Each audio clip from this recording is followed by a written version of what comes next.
His wife without a plan. Kidnapped the president's wife without a plan. Yeah, I got a plan.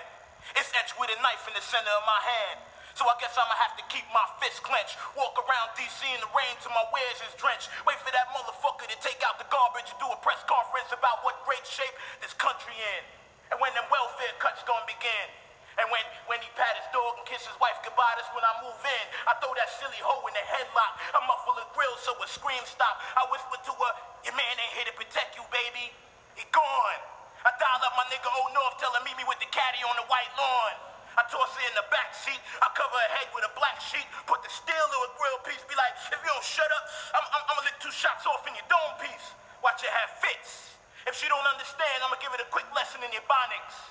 I'ma shoot you, baby. I take her to my hideout in the low-income houses down the street.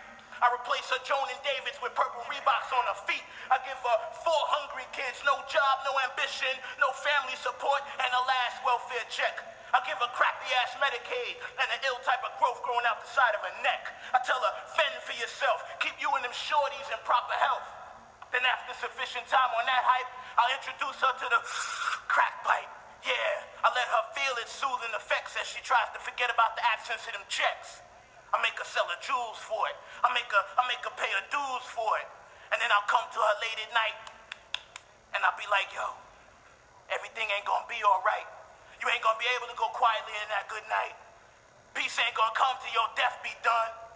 And then I'll lead her up to the roof, and I'll show her all the shit she don't own. I'll lead her over to the edge and leave her there all alone.